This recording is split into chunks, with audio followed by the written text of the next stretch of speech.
tidak boleh orang-orang mukmin lelaki atau perempuan apabila Allah menentukan sesuatu perkara, maka mereka memilih cara yang lain, dan sekiranya mereka ingkar kepada Allah dan Rasulnya, maka mereka adalah golongan yang sesat dan paling sesat sekali. Sadaqallahul Azim. Saudara pengurusi majlis, pimpinan penganjur majlis, pimpinan parti-parti politik, NGO, masyarakat, tuan-tuan dan puan-puan yang dihormati sekalian, alhamdulillah. Saya perkenalkan diri saya.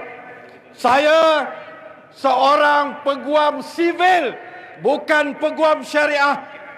Saya bekas Menteri Undang-Undang Malaysia yang menjaga Parlimen Malaysia, menjaga mahkamah-mahkamah di Malaysia.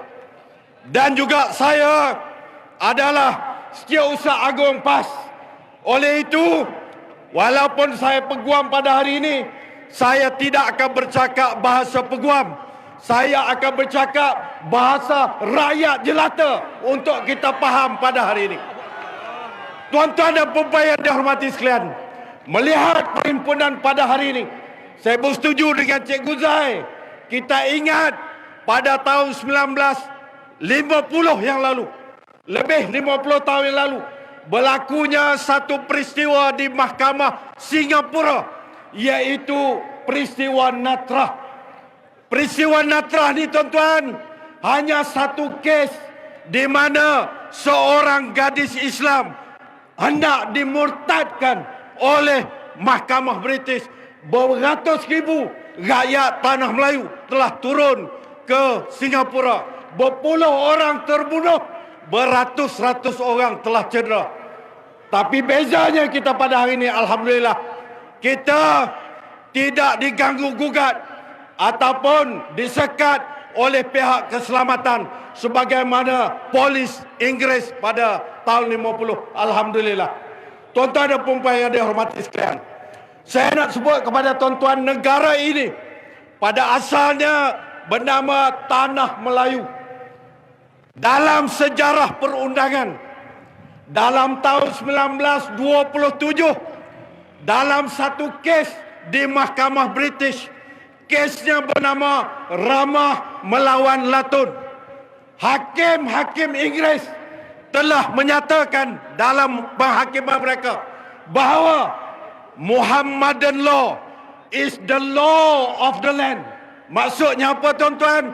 Undang-undang Muhammad atau undang-undang Islam adalah undang-undang asal tanah Melayu ini. Itulah kedudukannya.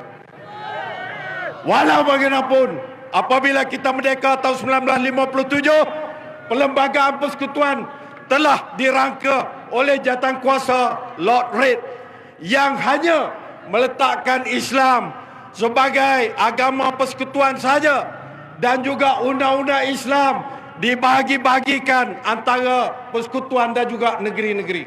Alhamdulillah, itu pun tak apalah, tuan-tuan dan puan-puan sekalian.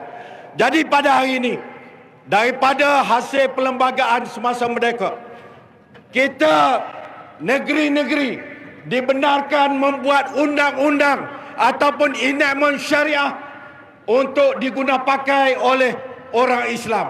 Antaranya, tuan-tuan, di tangan saya yang sedang dicabar pada hari ini, enactment Kanun Jenayah Syariah 1 tahun 2019.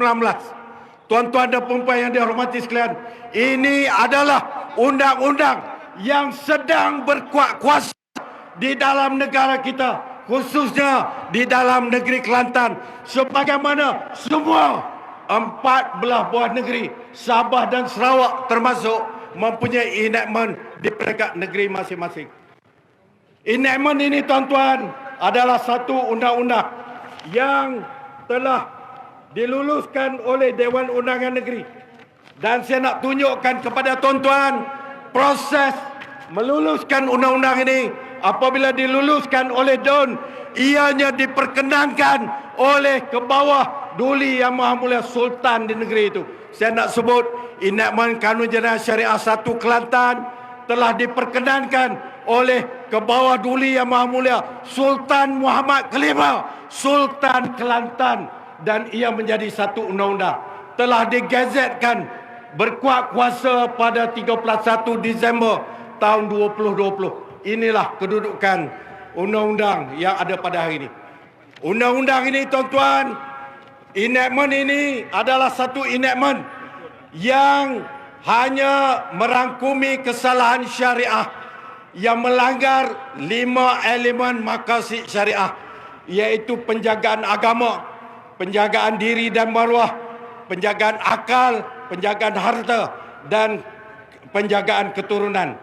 Dan juga enactment ini, untuk makluman tuan-tuan dan puan-puan, hanya terpakai kepada orang Islam yang mukallaf dan melakukan kesalahan dalam negeri Kelantan sahaja. Dan secara tegas enactment ini menyatakan tidak terpakai kepada orang bukan Islam. Namun demikian, tuan-tuan dan puan-puan sekalian, enactment jenayah syariah negeri-negeri satu demi satu telah dicabar di mahkamah.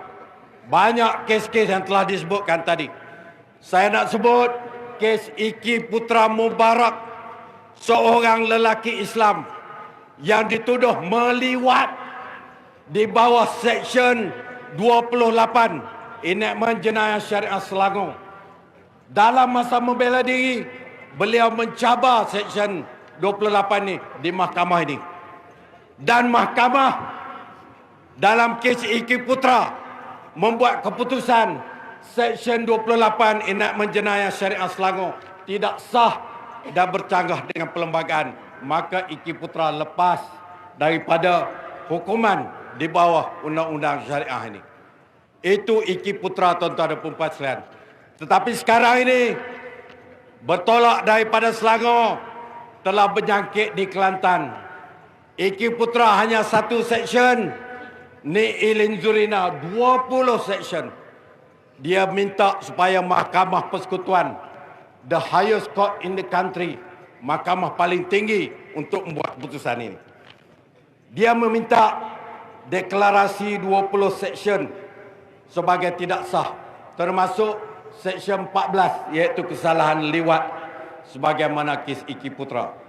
Beliau memberi alasan Don Kelantan tidak mempunyai kuasa untuk membuat undang-undang ini.